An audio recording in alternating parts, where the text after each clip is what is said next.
Half KG chicken biryani 130 ரூபா. 1 KG வந்து அப்படி உதிரியாக செம்மையாக இருக்குது. பீஸ் எத்தனை போட்டிருக்கான்னு பறக்கலாம்ல. சிக்கன் பீஸ் உடச்சி காட்டுறேன் பாருங்கள் எப்படி வருதுன்னு. எவ்வளோ இருக்குது பார்த்தீங்களா? இது எப்படி சொல்லணும்னா என் கையை பார்த்துக்குங்க. என் கையில் நல்லா அள்ளுனோம்னா நான் 4 மணிக்கு சாப்பிட்டேன்னு நினைக்கிறேன். இப்போ வந்து மணி 8:15 பக்கமாக ஆயிடுச்சு. இது வரைக்கும் வந்து பார்த்தீங்கன்னா வயிறு வந்து ஒரு அலறலோ. Hi take squad. இன்றைக்கி வந்து பார்த்தீங்கன்னா ஒரு டிஃப்ரெண்ட்டான ஒரு வீடியோ. பார்த்தீங்கன்னா திருப்பூரில் ஃபேமஸாக இருக்கக்கூடிய அத்தா பிரியாணி, ஸ்விக்கி ஜொமேட்டோ எல்லாமே பிச்சுக்கிட்டு ஓடு செம்ம க்ரௌடுன்னு வைங்களேன். ஸோ இது வந்து பார்த்தீங்கன்னா என்ன ப்ரைஸ் வருது, குவான்டிட்டி எவ்வளோ கொடுத்துருக்காங்க, நம்ம டேஸ்ட் வைஸ் எப்படி இருக்குது, ஒர்த்தா என்ன அப்படிங்கிற எல்லாமே டீட்டெயிலாக வந்து நான் ரிவ்யூ பண்ணுறேன். ஸ்டார்ட் பண்ணிடலாமா? ஓகே. நான் பெப்சி ஒரு 20 ரூபா பாட்டில் ஒன்று வாங்கலான்னு பார்த்தேன். நம்ம நேரம் பார்த்தீங்கன்னா பெப்சி இல்லை நான் போன கடையில். அப்புறம் சரி வாட்டர் பாட்டில் மட்டும் கூலிங்காக வாங்கிட்டு வந்துட்டேன்.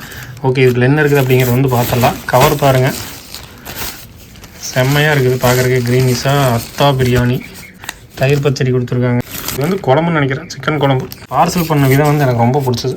பிரியாணி பார்சல் பண்ணது இந்த மாதிரி நீல வடிவத்தில் வந்து பார்சல் பண்ணாங்க. இதுக்கு ஒரு 1 மணி நேரம் ஆகிட்டுங்காட்டி வந்து பார்த்திங்கன்னா வதங்கி போச்சு. ஓகே, அதுக்கு முன்னாடி பில்லை காட்டிடுறேன். ஹாஃப் கேஜி சிக்கன் பிரியாணி 130 ரூபா. 1 கேஜி வந்து நான் அதான் அந்த ப்ரைஸ் லிஸ்ட் பார்த்தேன், அதை அப்படியே போட்டிருக்கேன். என்னால் ஞாபகம் வச்சுக்க முடியல. ஆக்சுவலாக ஒவ்வொரு பக்கம் பிரியாணி வந்து பார்த்திங்கன்னா அந்த சில்வர் பாயில் பேப்பர் மாதிரி இருக்கும்ல, அதில் சுற்றி தந்துடுவாங்க. இங்கே ஃபுல்லாக இலையில மடித்து கிட்டத்தட்ட 1 மணி நேரம் இந்த ஹீட்டில் வந்ததுக்கு வந்து பார்த்திங்கன்னா இந்த இலையோட ஸ்மெல்லு, இந்த பிரியாணியோட ஸ்மெல்லு எல்லாம் சேர்த்து பக்காவாக வந்துருக்குது.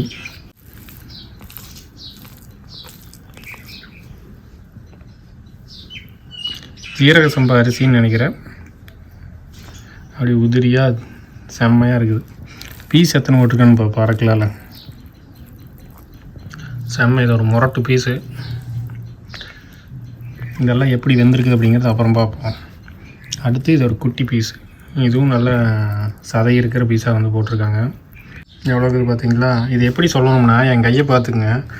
என் கையில் நல்லா அள்ளுனோம்னா இவ்வளோ வருதா, இன்னும் எவ்வளோ இருக்குதுன்னு பாருங்கள். நல்லா அள்ளினோம்னா ஒரு 2.5 கை வருங்க, அந்த அளவுக்கு இருக்குது. அதுபோக 2 பீஸ், நல்லா பெரிய பீஸ் ஒன்று, சின்ன பீஸ் ஒன்று. ஓகேவா? ஃபஸ்ட்டு வந்து பிரியாணி எப்படி இருக்குதுன்னு வந்து ராவாக டேஸ்ட் பண்ணிடலாம். சேஸ். டேஸ்ட் நல்லாயிருக்கு. ஆனால் வெயிலுக்கு என்னென்னு தெரியல, ஒரு ரூபா சாப்பிட்ட உடனேயுமே வந்து விற்குது. ஆனால் பார்த்தா வந்து ரொம்ப வரவரன்னு இருக்கிற மாதிரி இல்லை, ஒரு ஆயிலியாக நல்ல ஒரு மீடியமாக ஒரு கரெக்டான கன்சிஸ்டன்சிலாம் வந்து இருக்குது. அடுத்ததாக வந்து சிக்கன் பீஸ் வச்சு சாப்பிடுவோம். சிக்கன் பீஸ் உடச்சி காட்டுறேன் பாருங்கள் எப்படி வருதுன்னு.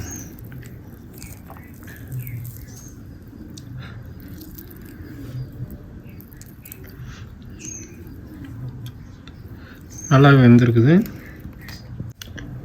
ஓகே, சிக்கனோட சாப்பிட்டு பார்ப்போம். இந்த பிரியாணியில் என்ன எக்ஸாக்ட் டேஸ்ட் இருக்கோ அதிலிருந்து ஒரு 70% இல்லைன்னா ஒரு 60% வச்சுக்கலாம். அந்த கறியிலையும் வந்து நல்லா விழுந்து இறங்கியிருக்குது அப்படின்னு சொல்லலாம். அது இந்த 1 ரூபா வந்து பார்த்திங்கன்னா ஒரு பீஸ் எடுத்து 1 ரூபா பிரியாணியோடு வைக்கும்போது பர்ஃபெக்ட், சூப்பராக இருக்குது. அடுத்து தயிர்.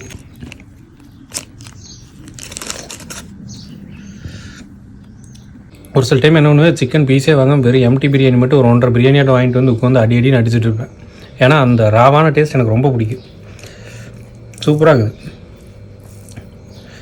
தயிர், வெங்காயம்,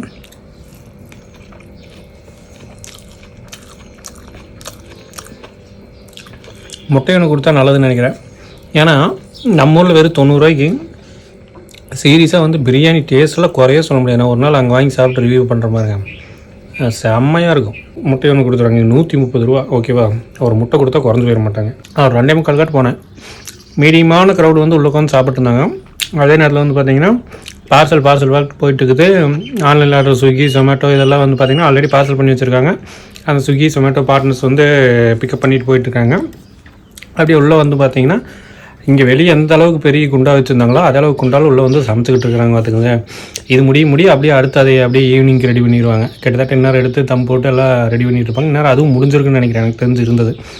பார்த்துக்க அந்த அளவுக்கு வந்து ரன்னிங் போயிட்டே இருக்குது. அது மட்டும் இல்லாமல் நான் அங்கே எந்த ரோடு காதர்பேட்டிலேருந்து வந்து அந்த சத்தி சினிமாஸ் அந்த பாலத்தில் வந்து நான் உள்ளே திரும்பி இந்த ரோட்டுக்கு வந்த ஒரு 2 கிலோமீட்டர் அந்த வர்ற வழி பூரா வந்து பார்த்திங்கன்னா அந்த பிக் பஜார் அந்த ரோடு வந்துட்டோம்னா எல்லா பிரியாணி கடை தான். எல்லா கடையிலையும் வந்து சரியான கூட்டம். ஒவ்வொரு கடையை வந்து ரிவ்யூ பண்ணியே ஆகணும், கம்பேர் பண்ணியே ஆகணும். ஓகேவா? சரி, எனக்கு வந்து இந்த கடை மேலே ஒரு நோட்டம், அதனால் சரி ஃபஸ்ட்டு இதை எடுத்து போடலாம் அப்படின்ட்டு வந்து போட்டேன். குழம்பு எப்படி இருக்குன்னு பார்த்துக்கலாம். லைட்டாக ஊற்றிக்கலாம். ஒரு வேலை பிடிக்கலன்னு வைங்க, என்ன பண்ணுறது? எப்படி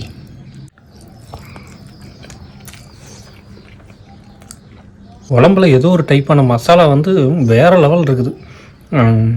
அது என்ன பண்ணுதுன்னா, அந்த சூப்பு எக்ஸாக்ட்லி அந்த சூப்பு குடித்தோம்னா ஒரு மாதிரி அந்த உள்ள ஒரு ஜிவ்வுன்னு இதாகும் பார்த்தீங்களா, அந்த மாதிரி ஒரு மிளகு அந்த சீரக மிளகு எல்லாம் கலந்த மாதிரி ஒரு எஃபெக்ட் வந்து அப்படியே டப்புன்னு அந்த பிரியாணியோட டேஸ்ட்டை அடிச்சுக்கிட்டு இது முன்னாடி உள்ளே போகுதுன்னு வைங்களேன். சூப்பராக இருக்குது, டிஃப்ரெண்ட்டாக இருக்குது, அப்படியே டேஸ்ட் எடுத்து கொடுக்குது வேறு மாதிரி. ஃபஸ்ட்டு பைட் வைக்கும்போது வந்து அந்த சுருக்குன்னு ஒரு மாதிரி வந்து ஃபீல் ஆகுது. ஆனால் அதுக்கப்புறம் சாப்பிட வந்து பார்த்திங்கன்னா அந்த காரம் தெரியவே இல்லை. ஒரு மாதிரி ஷட்டிலாக வந்து அந்த சுறுசுறுப்பு வந்து நாக்கில் இருந்துக்கிட்டே இருக்குது. ஆனால் சாப்பிட்டதுக்கப்புறம் உள்ளே வந்து பார்த்திங்கன்னா ஏதாவது கொஞ்சம் இதாக இருக்குதா அப்படின்னு வந்து பார்த்திங்கன்னா அந்த மாதிரி எதுவும் தெரில. முக்கியமாக எல்லோரும் நினைப்பாங்க இந்த மதியான டைமில் வந்து பார்த்திங்கன்னா சரியான பசியில் வந்து அந்த வெறுவயத்தில் பிரியாணி சாப்பிட்டா ஒரு பக்கம் வந்து மசாலா அதிகமாக போட்டு காரம் அதிகமாக ஒரு மாதிரி சேராமல் போயிருமா அப்படின்னு. இது வந்து எனக்கு அப்படி ஃபீல் ஆகலை. வெறும் பிரியாணி ஃபஸ்ட் டைம் எடுத்து ஆயில் வச்சேன் பார்த்திங்களா, அப்போவுமே அந்த சுருக்குன்னு ஃபீல் ஆச்சு. அதுக்கப்புறம் ஒரு 2 எடுத்து வச்சதுக்கப்புறம் அந்த லைட்டாக அந்த சுறுசுறுங்கிற அந்த ஒரு அந்த மசாலாவோட டேஸ்ட் வந்து அந்த நாக்கில் இருக்குதோ இல்லையா, மற்றபடி இந்த சாப்பாடு சாப்பிட்டதுக்கப்புறம் இந்த தொண்டையிலையோ இல்லை வயிறு எரிச்சலோ அந்த மாதிரி வந்து இது வரைக்கும் எதுவும் ஃபீல் ஆகலை. நான் சொல்கிறேன், இது சாப்பிட்டதுனால ஏதாவது டிஸ்டர்ப் பண்ணிச்சா வயிறு அப்படிங்கிற மாதிரி வந்து நான் இந்த வீடியோட எண்டில் நான் செக் பண்ணிவிட்டு சொல்கிறேன். ஓகே, இந்த பிரியாணி பற்றி சொல்லணும்னா எனக்கு பிடிச்ச விஷயம் குழம்பு தயிர் பச்சடி ரெண்டுக்குமே வந்து பார்த்திங்கன்னா செம்மையாக மேட்ச் ஆகுது. அது மட்டும் இல்லாமல் இலையில் கட்டி கொடுத்துருக்காங்க. இப்போ 1 மணி நேரம் கழித்து சாப்பிட்டாலும் நல்லா இருக்குது. ஓகேவா? அதுக்கப்புறம் நான் இது வரைக்கும் பிரியாணிக்கு கலந்து சாப்பிட்ட குழம்புல வந்து பார்த்திங்கன்னா ஒன் ஆஃப் த பெஸ்ட் குழம்பு அப்படின்னு வந்து சொல்லுவேன். ரொம்ப நல்லா இருக்குது. அப்புறம் சிக்கன் பீஸ்லேயும் வந்து பார்த்திங்கன்னா அந்த ஃப்ளேவர் வந்து நல்லா இறங்கி இருக்குது. அதாவது நான் அப்படியே சொன்ன மாதிரி ஒரு 70 to 60% இருக்குதுன்னு சொல்லலாம். ரொம்ப எக்ஸாக்டாக வருது அப்படின்னு சொல்ல முடியாது. பட்டு வெறுமையாக சாப்பிட்ற மாதிரி ஒரு மாதிரி சப்புன்னு இல்லாமல் தனியாக சாப்பிட்டாலும் சாப்பிட்றதுக்கு நல்லா இருக்குது. ஓகே, சிக்கனை 130 ரூபாய்க்கு வந்து பார்த்திங்கன்னா ஒரு ஆளுக்கு இந்த பிரியாணி வந்து போதுமா அப்படின்னு வந்து கேட்டிங்கன்னா ஆஃப் பிரியாணி 130 ரூபாய்க்கு விற்கிறாங்க. முட்டை இல்லை, அது ஒரு குறை. ஓகேவா? நல்லா ஹெவியாக சாப்பிட்றவங்களுக்கு இது வந்து கண்டிப்பாக பத்தாது. என்ன மாதிரி ஓகே டேஸ்ட்டுக்காக ஓரளவுக்கு வயிறு ஃபில்லானா போதும் அப்படின்னு நினைக்கிறவங்களுக்கு இது வந்து கண்டிப்பாக ஒர்த்தாக வந்துருக்கும்.